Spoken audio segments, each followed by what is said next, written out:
first case this morning is Edward Whalen versus Handgun Permit Review Board. And good morning. Good morning, Your Honor. Mark Pennant. I represent the appellant, Mr. Whalen. You see the counsel table on my unit, right? The issue before the court is, of course, the constitutionality of the good and substantial reason requirement imposed by Section 5-306 of the Public Safety Act. Also involved in by necessity is the constitutionality of 4-203 of the criminal law. This 4-203 imposes a statewide ban on the carriage of handguns outside the home, and subject to only very specified exceptions, one of which is, of course, the persons who have a permit under 5-206. So the constitutionality of 4-203 is at stake as well. If 5-306 unconstitutionally restricts the right to carry outside the home, then 4-203 is likewise open to constitutional attack. So make no mistake, the stakes are very high in this case. Counsel, your client, does he live in Maryland? What are his ties to Maryland? He lives in the District of Columbia at the time that the application took place, Your Honor. So the way the Maryland State Police have not restricted the applications to Maryland residents, and there's nothing in the case law or in the statute itself that restricts it in that manner. So state police are willing to maintain and have given permits to out-of-state residents, including states, adjoining states like Virginia and D.C. So there's nothing unusual about this action. No, I'm just asking what were his ties, or what are his ties to Maryland? I'm sorry, his ties to Maryland. He literally lived on the boundary of the Western Avenue in Maryland, next to Maryland. He shops and he goes to Maryland stores all the time. His neighbors are across the street, literally, from him in Maryland. So he's kind of on the border. He's right on the border. But technically in D.C. Correct. I see. So he ever applied for a D.C. gun permit? Not at the time of this. He did subsequently to the board hearing. He was granted a D.C. gun permit. He has one now. So it is a fact that it was not then before the Handgun Permit Review Board at the time, but it is certainly something that could be raised upon remand. And why shouldn't we interpose or use intermediate scrutiny in this case rather than finding it facially unconstitutional? Because intermediate scrutiny is simply the wrong test. And in this respect, make no mistake, we are asking this court to go into conflict with the Fourth Circuit's decision in Whalen. Because Whalen was the wrong test. But you're asking a lot for us to do that, don't you think? Oh, absolutely. I don't minimize that in the slightest. This is not something, however, that you would be alone in doing, because the D.C. Circuit has likewise gone into conflict with the Whalen decision in the case called Wren. But wasn't that decision? Didn't that decision find that D.C.'s statute essentially prohibited anybody from holding a gun? But Maryland's statute certainly has allowed other people to have guns. No, Your Honor, and that's a very key point. The D.C. statute, like the Maryland statute, imposed a good reason requirement in common with other statutes of other states, such as New Jersey and New York and Massachusetts. So the good reason requirement imposed by D.C. was actually copied from Maryland and these other statutes. So there is all that's in common here is, I'm sorry. No. How many permits are granted in D.C. versus granted in Maryland? I don't have the number in D.C. That's very recent because it only started granting permits after the Wren decision made them shall issue. So prior to that time, very few, but there were some granted because there were exceptions allowed under D.C.'s code as well as Maryland's. Maryland is roughly about 20,000, around 22,000 existing now over. That's a tiny percentage. If you compare the shell issue states such as Pennsylvania, 10% of the eligible population have permits, so millions of people. Roughly 18.7 million Americans in the United States have carry permits. 42 states are shell issue in the United States, plus the District of Columbia and Red. So Maryland's the outlier. There's no mistake about that as well.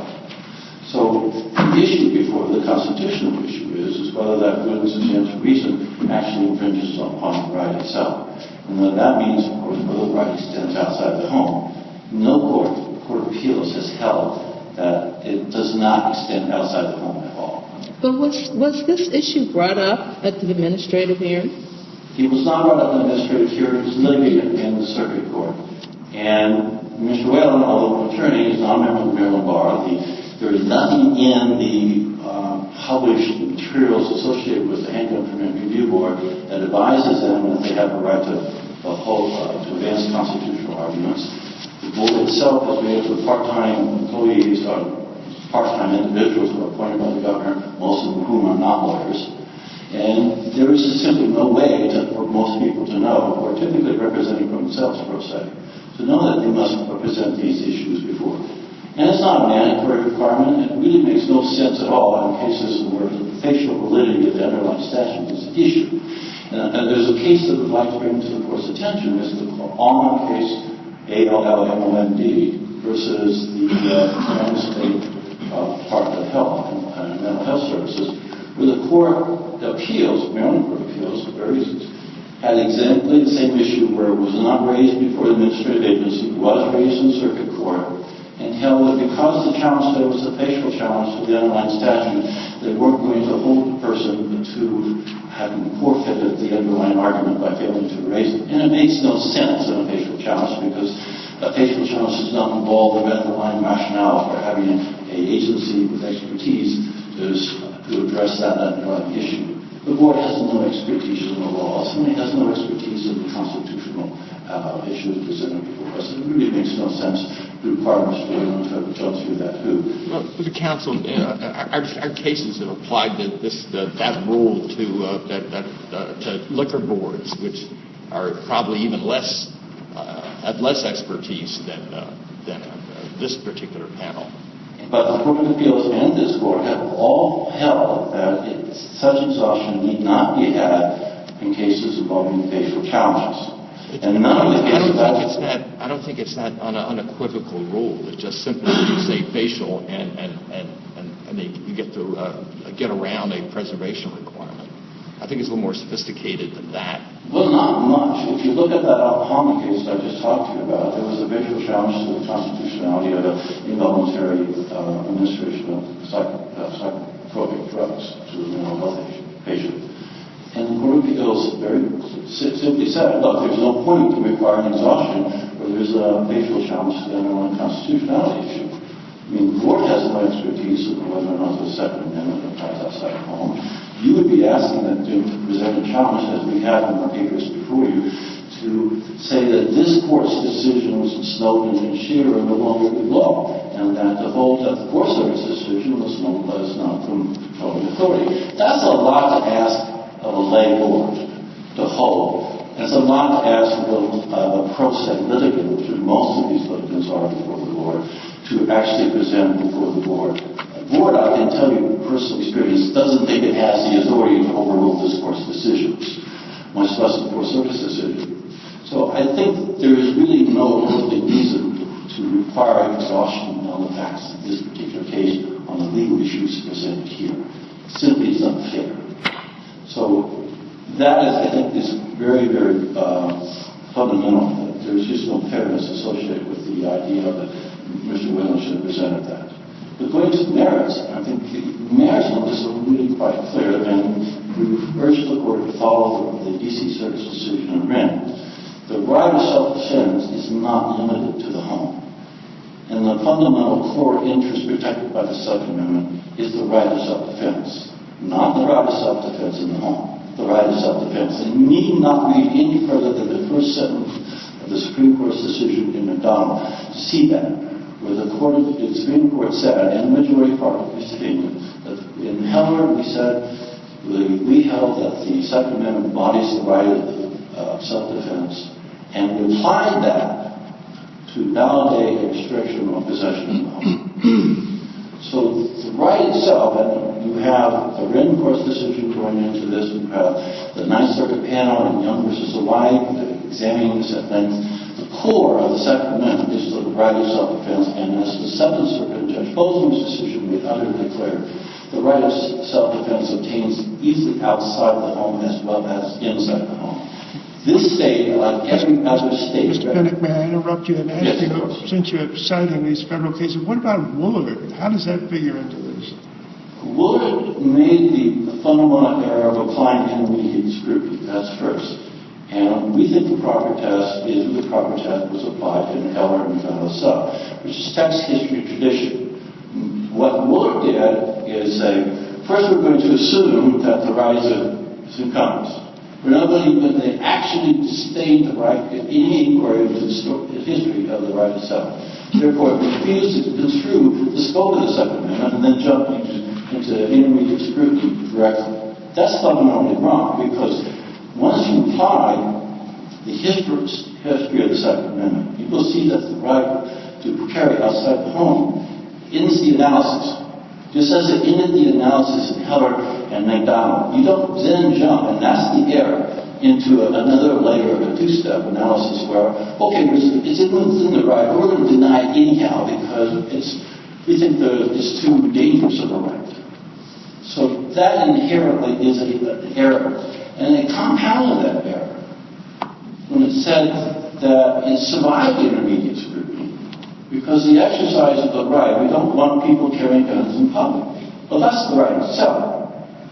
So you're allowing this intermediate scrutiny to elevate a state interest into the denial of the right itself. There's no constitutional right I'm aware of, and I've been litigating constitutional law for 40 years, where the state legitimate interest lies in denying the exercise of the right itself. That's not a legitimate state interest. But doesn't Maryland have legitimate, substantial interests that were articulated not only at Woolard but below?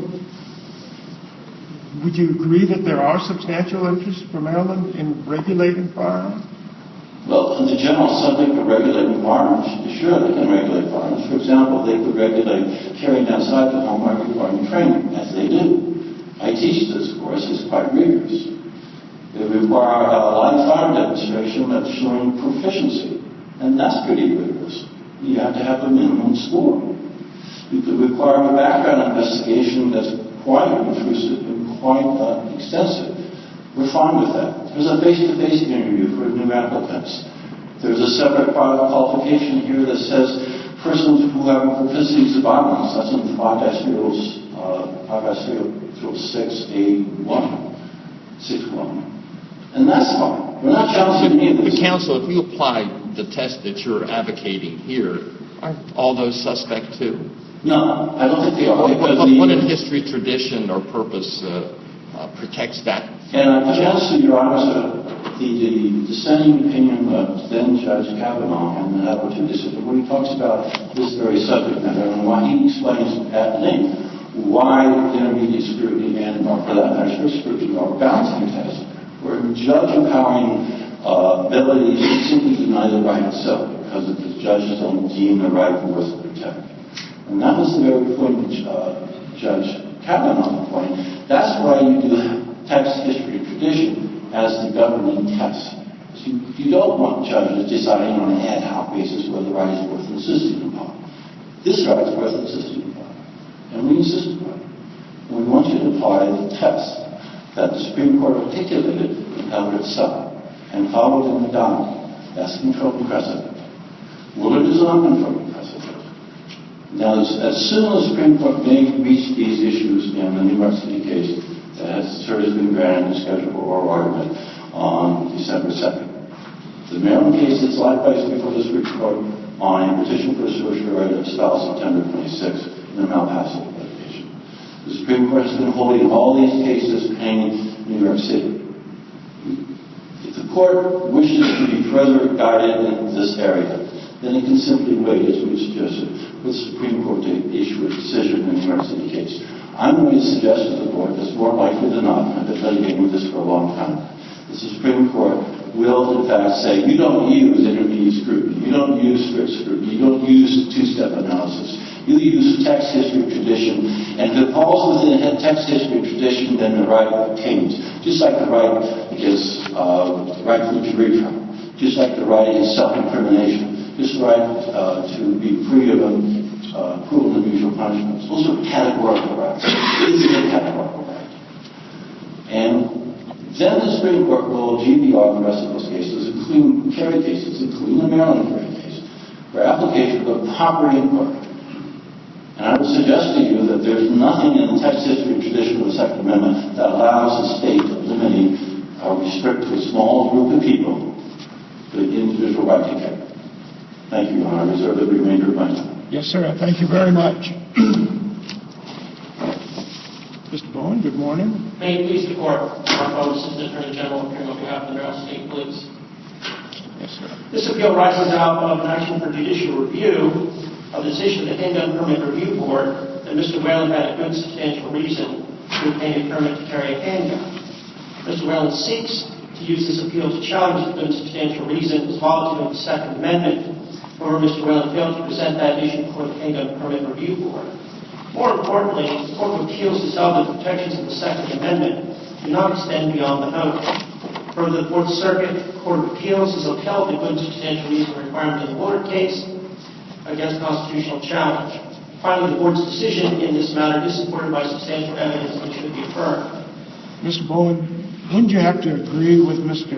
Pinnock that the movement is to finding that the Second Amendment right applies outside of the home? The only courts that have determined that are the Second Circuit, the Seventh Circuit, and arguably the Ninth Circuit. The First, Second, Third, and Fourth Circuits have simply assumed that it does for purposes of constitutional analysis. And the First, Second, and Third Circuits, as well as the Fourth Circuit and Willard, upheld the good substantial reason requirements that are equivalent to those other jurisdictions using the intermediate scrutiny standard. I'd like to know more about this failing to exhaust the administrative. I mean, it was my understanding that it was not brought up in the administrative agency, and therefore I would think it's probably waived. Well, that's our argument, Your Honor, that he should have brought it up at that point. Now, my colleague argues that the late panel wasn't competent to decide these issues, but as this Court said in the Zorzik case, that administrative agencies are fully competent to resolve issues of constitutionality and the validity of statutes or ordinances in adjudicatory administrative proceedings, which are subject to judicial review, which includes the constitutionality of an enactment as applied, as well as the constitutionality of an enactment as a whole. So Mr. Whalen should have raised the issue at the board level. Well, he cites the Harmon case as saying that there's no need for it to be raised. Well, I'm afraid I'm not familiar with the specific situation. He also cites the Ali case. And in Ali, the situation was the question of the raising of a legal privilege and the alleged waiver of that privilege. And that's not the kind of situation we have here. It's a simple question of did he raise it or not. And he did not raise it. And we argue that he should have raised it. With regard to the Second Amendment challenge, as has been previously discussed, the Maryland Court of Appeals held in the Williams case that the prohibitions against wearing, carrying, and transporting a handgun outside, without a permit, outside the home, falls outside the scope of the Second Amendment. In Williams, the petitioner argued that the Supreme Court's decisions in Heller and McDonald should be read to establish a general right for persons to keep and bear arms for lawful purposes. The Court of Appeals, however, concluded that Maryland's prohibitions against the public wearing and carrying did not fall within the ambit of Heller and McDonald because those decisions emphasized that the Second Amendment was applicable to statutory prohibitions against home possession. The Court of Appeals made it clear that it would not interpret the holdings in Heller and McDonald to extend beyond home possession absent the express holding by the Supreme Court to that effect. And of course, the Supreme Court has yet to address this issue, turning down certain holding cases that we rely upon in the federal circuit courts. Again, in a later decision, Blue versus Prince George's County, the Court of Appeals again acknowledged that the constitutionality of the state handgun law and permitting scheme have been upheld by the court and the United States Fourth Circuit Court of Appeals in Wilbur. Mr. Bowen, could you explain to me what the difference between Maryland's statute and D.C.'s statute is? Both statutes had a good, well, D.C. referred to as good reason, Maryland is a good substantial reason. I don't recall the specific details of the D.C. statute.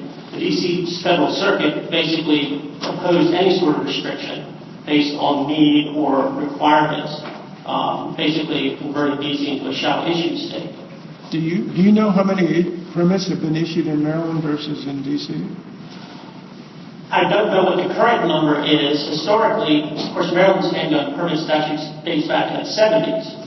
And I think the total since that period of time is in excess of 80,000. As to how many are currently pending, my colleagues suggest 20-some thousand. I can't say that's not a correct number, but it's tens of thousands that are currently. Maryland issues permits to individuals under basically 4 categories. Those individuals who have a job that requires them to be armed, those in an assumed risk profession, those who need it for personal protection, and there's a 4th category that just occurred to me. Usually what we're just talking about, especially in the case of Mr. Whalen, is the personal protection. And what was his good and substantial reasons that he listed? The issues that he raised is that he's a congressional staffer, that he was a commissioner on an advisory neighborhood committee, that he had a secret clearance, that his father was a federal tax court judge, and that he had experienced an identity theft issue. Now, he claimed that he had received some threats in connection with the congressional staffing position, and that there had been physical altercations in some of the meetings of the advisory neighborhood committee. However, there was no documentation or evidence presented as to that. As a matter of fact, he indicated that threats against congressional personnel were investigated by the Capitol Police, but indicated he had never filed any sort of complaint with the Capitol Police alleging threats against him personally. So we have no evidence that he personally was the subject of any threats. Now, the 2 state cases from this court dealing with handgun carry permits, the Snowden share cases. In Snowden, Mr. Snowden had a neighbor who claimed the neighbor heard a threat against Mr. Snowden, and there had been attacks against other residents in the neighborhood. And this court upheld the board's decision that that did not constitute good substantial reason, that the individual's personal subjective belief was not controlling. Now, they say those 2 cases have been overruled outright by Heller and McDonald. And I disagree with that, Your Honor. Now, in Share, the court did refer to the fact that pre-Heller, that the Second Amendment did not grant an individual right. Clearly, that portion of the Share decision has been abrogated. However, the analysis of substantial evidence as to those 2 cases are in no way abrogated by Heller and McDonald. In the Share case, the court was presented with the argument that Share's status as a former prosecutor, a divorce attorney, and as a radio talk show host constituted good substantial reasons.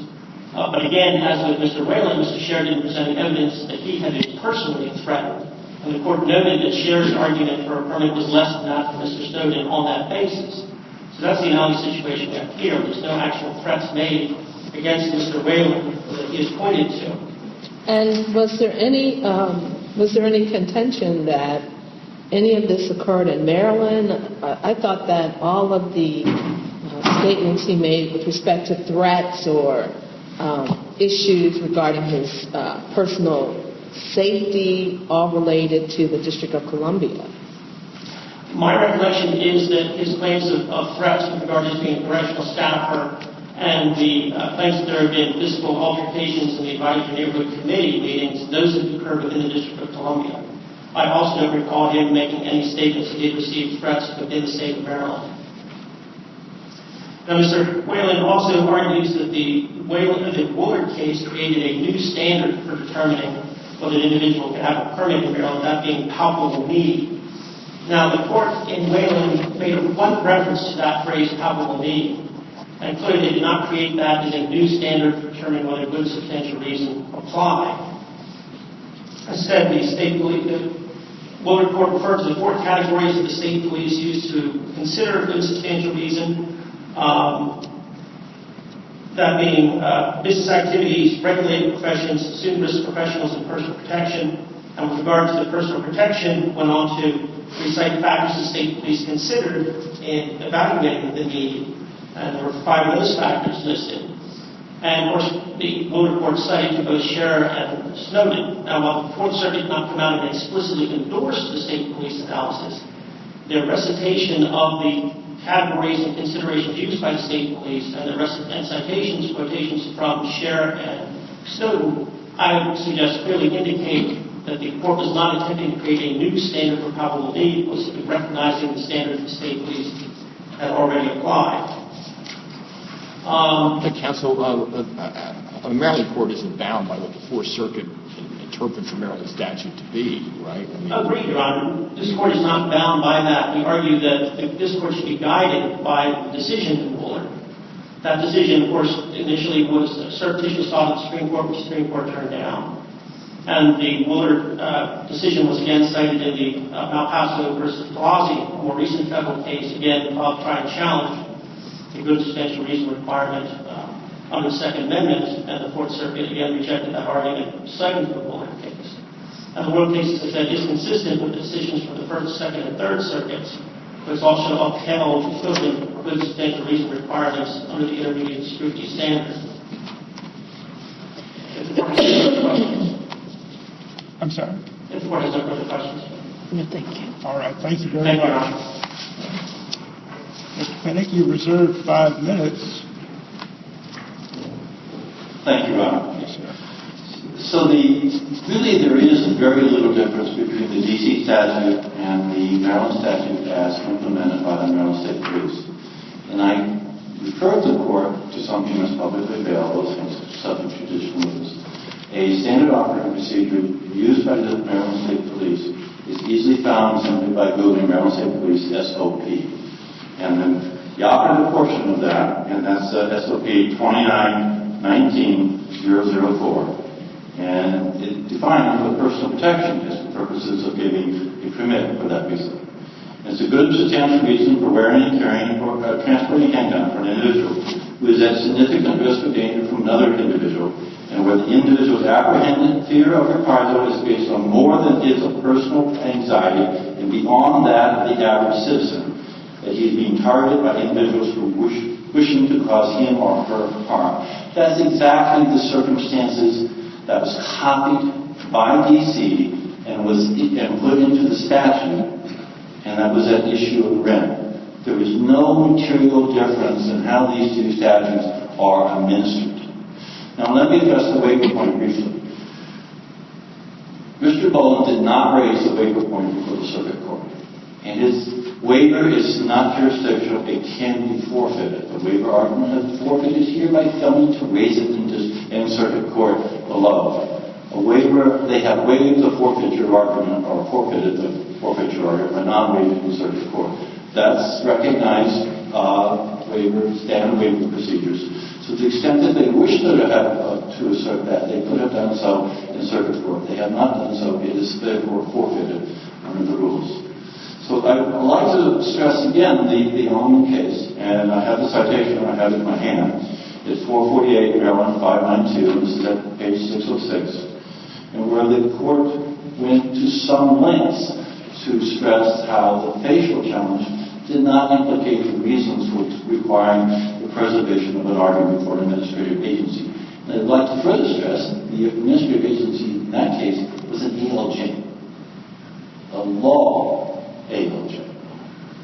Someone who could actually has the competence to administer and to receive arguments and address them intelligently. With all due respect to the Handgun Preventative Review Court, this sort of constitutional issue is not something that lies within their expertise. Expertise of the agency here, this board, is simply not necessary or even desirable on the underlying question of whether the Maryland statute violates the Second Amendment. It's certainly not pertinent whether or not this court should continue to adhere to Snowden and Scheer. And think about what the state is asking you to do here. They're saying Snowden and Scheer remain with the law, even though they acknowledge it was decided before Heller and McDonald, even though Scheer made it clear that they weren't considering the underlying policies of the Second Amendment because it didn't apply to the states and it didn't embody an individual right and it didn't have a fundamental right. Well, all those movements have been overruled by the Supreme Court, which is, of course, a fine precedent here. And yet they would like you to say that the good and substantial reason as recognized in those cases remains unaltered, as if the Supreme Court had never decided the issue whatsoever. That simply is not tenable. Nor is it tenable to hold that the right doesn't apply outside the home. And a word on Williams. Williams expressly, and we relate this in our briefs, expressly said we do not consider the constitutionality of 5-306 because the criminal defendant in that case did not ever apply for a permit under that provision. I would refer you to the Supreme Court of Illinois decision in Aguilar, struck down a conviction because the state of Illinois at that time had banned totally carrying outside the home. If the Maryland's permit system is not constitutional, 4-3 is not constitutional. You can rescue this statute by construing good substantial reason to simply mean the right of self-defense as enjoyed by the everyday common law-abiding citizen, the persons who are actually covered by the Second Amendment. I thank you, Your Honor. Thank you very much. Case is now submitted. We will be taking